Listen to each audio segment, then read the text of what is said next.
Good evening. And tonight we're very delighted to welcome to the program two very, very interesting people who are going to be discussing with us the implications of a recent document that came out from the U.S. Conference of Catholic Bishops called Economic Justice for All, which is the recent pastoral that was voted overwhelmingly by the Catholic bishops.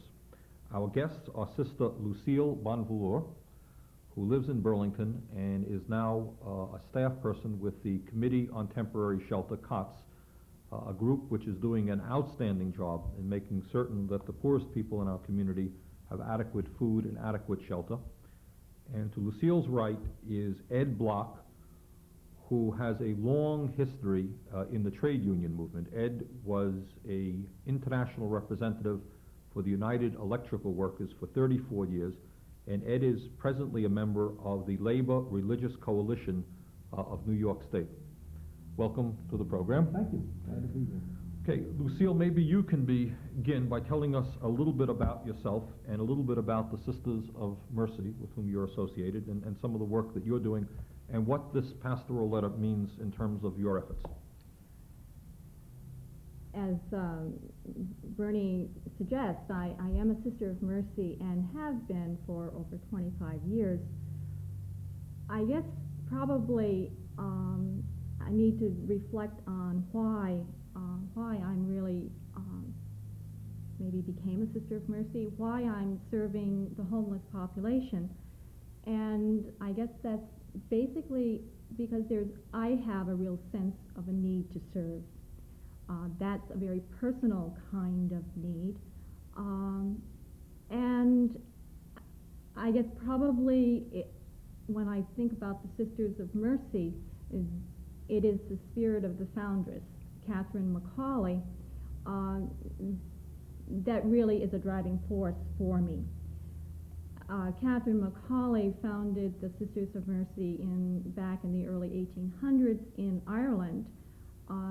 She found that there were a lot of poor people, and in particular women, who needed housing. And it was to this group in particular that she reached out. She started some housing, some facilities for housing young women who needed shelter.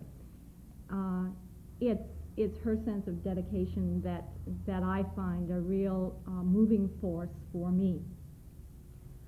In that context, I think I've had a growing desire to serve the homeless, and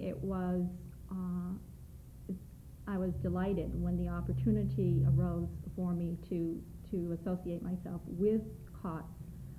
I had been associated with them early on and left town and came back and am really delighted with the direction they're taking, because we've moved really from temporary shelter to looking at longer range needs. Lucille, some of you and I are familiar with what COTS is doing. Some of the viewers may not be. Why don't we tell them a little bit about the problem that we're attacking, what we've been doing over the last 5 years, and what you are doing in particular. Okay.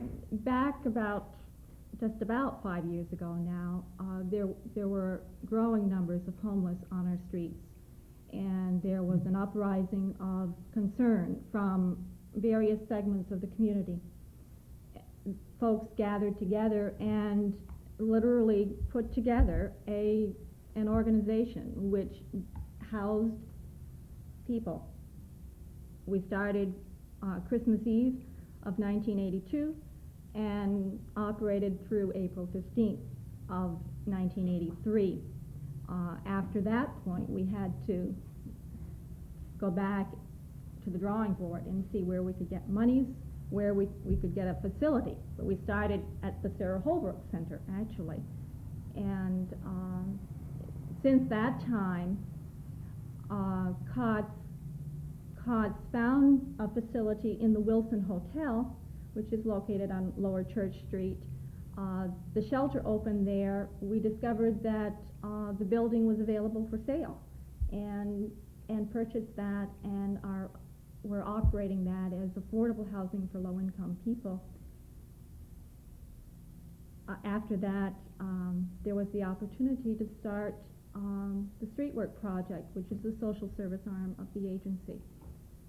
That is wonderful. And I know that we have come a long way.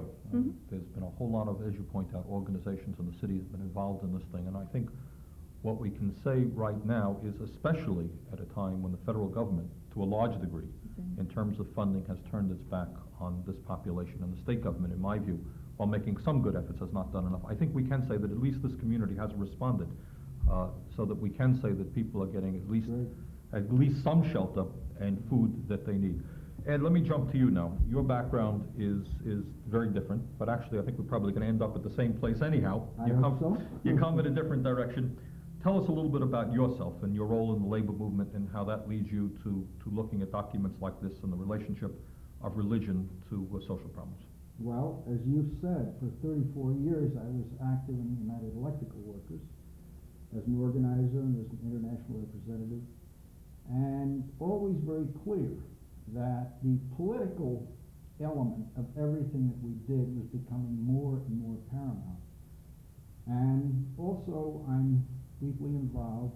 I'm ethnically Jewish, but I'm a member of the Presbyterian Church and have been for a while, and active in that regard. So it was natural for me to look with a lot of interest on this growing marriage, as I see it, between the labor movement and the mainline religions, with no question about it, with the Catholic Church taking the lead in providing that leadership. And I think that the document that we have here is extraordinary and an enormous opportunity. I agree, and I think maybe we should talk about, just briefly talk about some of the strong features of this document, which I have to say, I mean, I was astounded and delighted in reading this document. This was, I think, the third and final draft, was it? They go through three drafts. I had read the second draft, and just the truth of the matter is there are probably not more than a half a dozen people in the United States Congress, literally, who have the courage to come out and talk about issues like this. We're talking about issues... Criticize themselves as well as other people. Right, right. All right, Ed, maybe you want to take a shot at just talking about what you see as some of the highlights of this. Well, I think they're pretty courageous, as you say, in calling their shots as they see them, recognizing poverty, recognizing a polarization of the United States community to a degree that has taken place never in my lifetime. I've got some years on it. So I think with a lot of clarity, I mean, it is a long document. You're not going to be able to read it before you go to sleep at night. But all of that is necessary. The background, incidentally, as a Jew, I was really moved by the degree to which they recognized their relationship with Old Testament faith, and with the New Testament growing out of the Old. And historically, they've underlined that in a lot of ways. Well, beyond that, they have taken a clear shot at what is wrong with things the way they're developing this country, why there is poverty, why there are incredibly a degree of unemployment that's maintaining itself at 7% officially and going far beyond that in fact. Lucille? I think maybe one of the things that I'm pleased about is that the document talks about the rights of people. There are some certain basic rights that people have, be they food, shelter, clothing, medical care, education. Some of those, they're basic, and that every person has a responsibility in that. Are those rights? You know, you brought that up, and I have no idea. Do human beings have rights to these things, or They claim they do. Well, let's discuss that one. I think, Lucille, you want to maybe deal with that? Do people can people expect that they do have a right, or do they have to, or have you got to fight for something, or do you? The whole idea of a right to these things. Okay, I think that part of that connects with then I think people do have a right, and they should be able to expect that. In fact, that's not the way our system often works. A lot of people do not have power. And so one of the other things that the bishops address is we must be involved, and we must help people to become involved. And that's critical, and that creates a major change when people become involved in changing their life. One of the criticisms of this document, which came from actually people close to President Reagan in the Catholic Church, and they were saying, what, are you an economist? No. Are you a major business person in this country? Are you a head of a corporation? What do you know about the difficulties of running major businesses, the economic challenges that this country faces? How dare you? Why should you be involved in telling us that people have human rights in terms of housing, health care, minimum wage, for example? Aren't you overstepping your bounds? Why doesn't religion just simply do its job on Sunday and leave the business community to run the world Monday through Friday? I think What's your response to that? there's a whole sense of the dignity of the human person. And I mean, that's number one. I think we could even go beyond the religion thing. Last night I was watching the CBS News, and I was delighted that they were showing a study that had been done that was connecting, it was, I believe, a genetic study that was connecting us way back to the first woman, however many years ago that was. And in essence, we're saying that every time that when we are fighting the wars, when we're helping people, whatever we're doing, we're helping our brothers and sisters, literally, not just from a philosophical point of view. Could I get into this, Sure. Bernie? I think there's a really important difference from this letter and the pastoral letter and the previous one and the ones that came before it. And I've heard Catholics say this, so I don't feel as though I'm being unfair about it.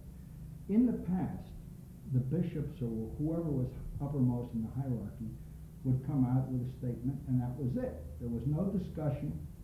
The past two, the pastoral on peace and the pastoral on the economy, have meant a 3-year effort with discussions involving literally hundreds of people, including Michael Novak and William Simon, Right.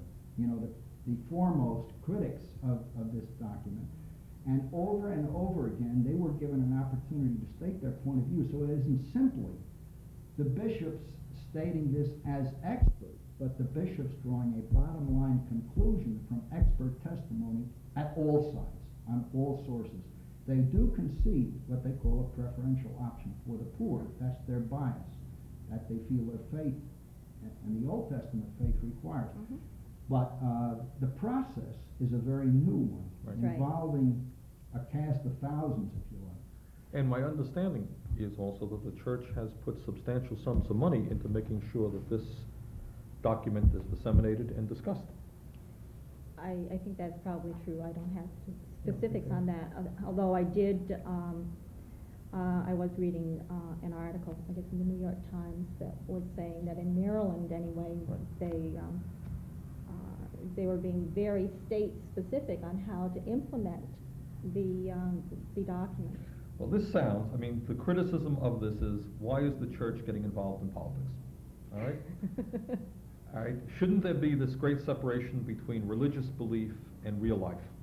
I don't think that there should be myself, and that's why I'm delighted by this, but I would like, Lucille, take a crack at that one.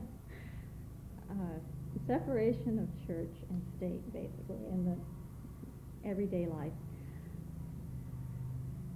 I think, if I think of church and I think of lived faith, I think that's precisely it. It's lived. It's day in and day out. The words are nice, but they don't touch the human person. So I say, well, we have to be brothers and sisters and help each other, and I don't help. There's something the matter with that. I think then my words don't ring true. Okay. And then when we talk about help, then it's obviously necessary to begin to talk about specific programs. That's right. For example, this document mentions the question of distribution of wealth in this country, which I think almost everybody acknowledges the gap between the rich and the poor are growing, and it's enormous. Mhm. Some people have tremendous wealth, many people, as you know, on a daily basis, have virtually nothing. That's right. Now, if we're gonna deal with that problem, it's gonna take government action, all right? Right. So that's an issue. Minimum wage, they were very specific, right here. They Mhm. talked about raising the minimum wage. And they raised an issue which I thought was really fantastic, and you talked about the whole issue of powerlessness. Mhm. And one of the issues that they get right into here is the powerlessness of workers. We have seen recently here in the state of Vermont a number of, and I know the United Electrical workers throughout this country has had to deal with this, of course, is somebody goes to work on a Monday and finds out that, oh, by the way, you've worked here for 30 years, but guess what? We've closed down the factory, we're moving to Latin America or someplace, and you don't have your job. It's the kind of thing that working people simply can't deal with. It's a brand new era, you know, a totally new weapon. It's been used fairly well, no question. Basically, a handful of people are deciding whether or not economic enterprises stay or not. Now, this document suggests that workers have got to have a say in that process as well, Mhm. which is quite a radical statement given the nature of economic life in America. Ed, you want to touch on that one for a bit? Well, it's certainly essential, and I'd just like to point out that there's nothing really radical in terms of what the other countries in the world are doing. You know, in all the European countries, working people do have a say in what happens. And in fact, if a fact were to move into Burlington by federal law, there would have to be an environmental impact statement, or if it shuts down the same. The same thing should be true with respect to the social life. There should be an economic impact statement. If within 4 days after the last election, I ran for office, so I know, I can feel just exactly how rough it was. Within 4 days, 15 major plant shutdowns were announced, and enormous, tens of thousands of layoffs in addition. You know, all right, what is this? This is a political question. So in response to the question you raised, Bernie, religion and life, religion and politics, everything is political. Everything that happens here is political. And if we are people of faith, whether we go to an organized religious service or not, if we are people of faith, that requires, in my view, that we react politically. So this is the kind of thing that I really believe in. Yeah.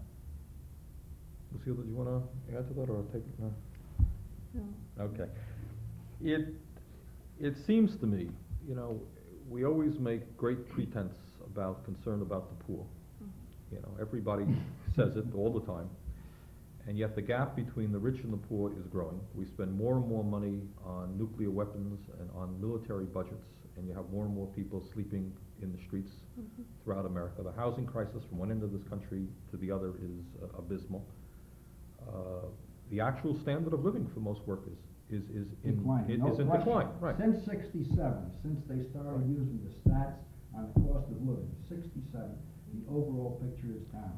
And it seems to me what this document is beginning to show is that, as you said, Lucille, it's not enough just to talk about nice things. If one is concerned about the poor, if one is concerned about the plight of women or of working people, then somebody's going to have to stand up and talk about specific ideas as to how we can improve those conditions.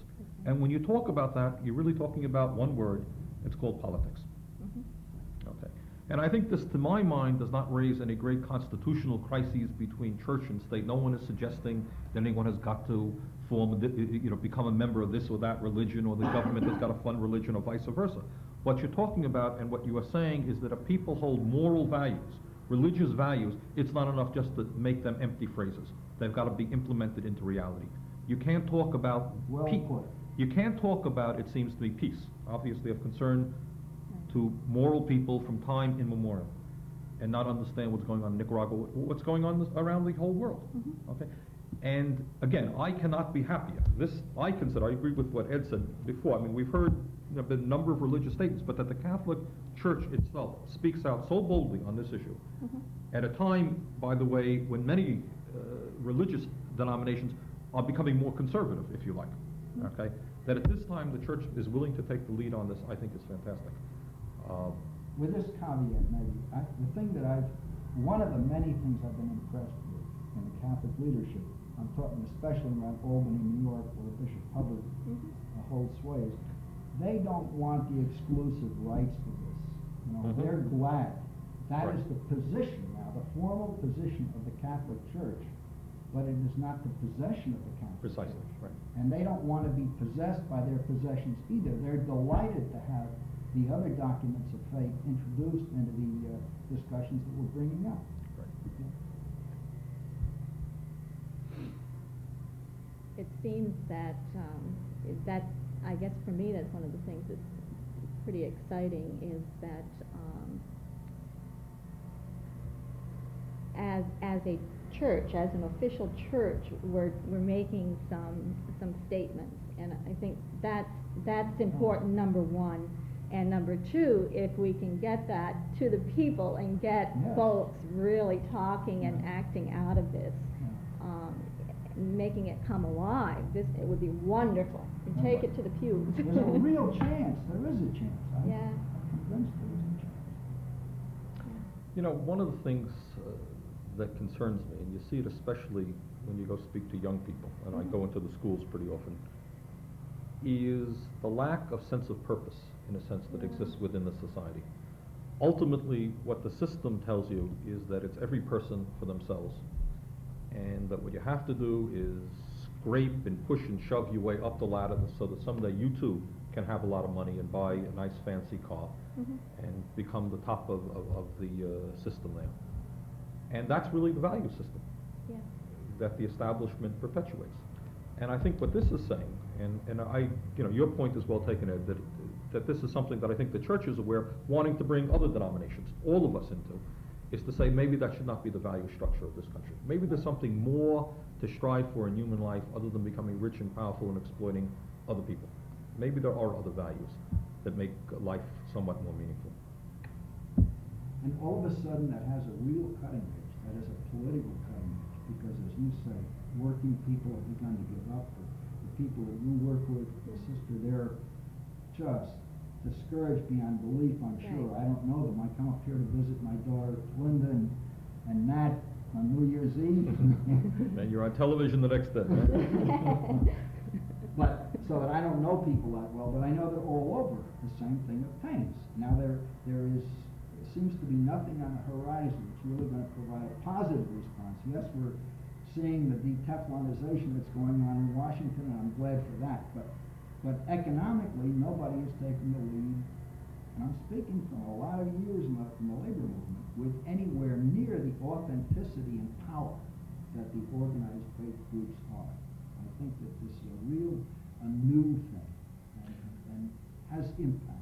And you have worked, just to change the subject a little bit, with a union which, in my view, the United Electrical Workers, has consistently been one of the most progressive and democratic and decent unions in this country.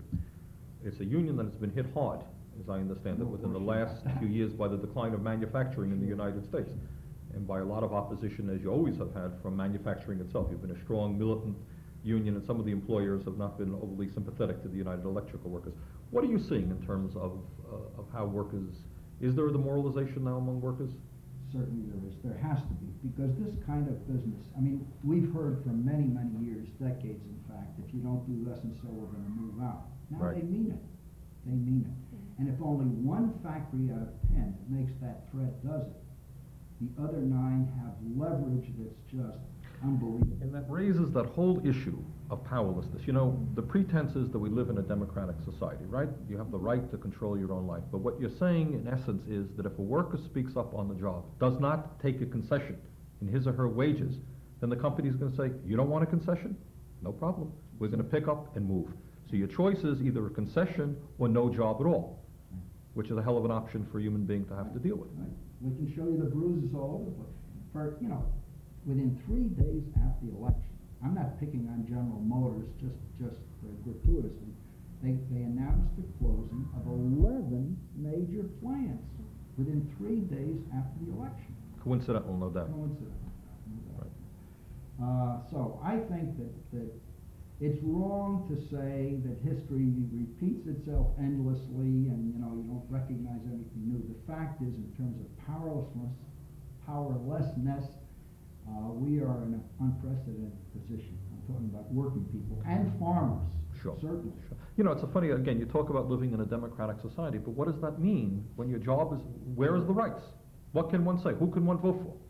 Because in this instance, it seems clear to me, all of the power rests with a corporation that looks at the bottom line and says, hey, we can make more money by shutting down. And the workers have, although many of these people for GM probably have worked in those plants for 20, 30, 40 years, Oh. their entire lives, they have had no say. They walk into work one day and there's a press conference and they're gone again. We saw that here in Vermont, not very long ago in terms of what happened in Goodyear.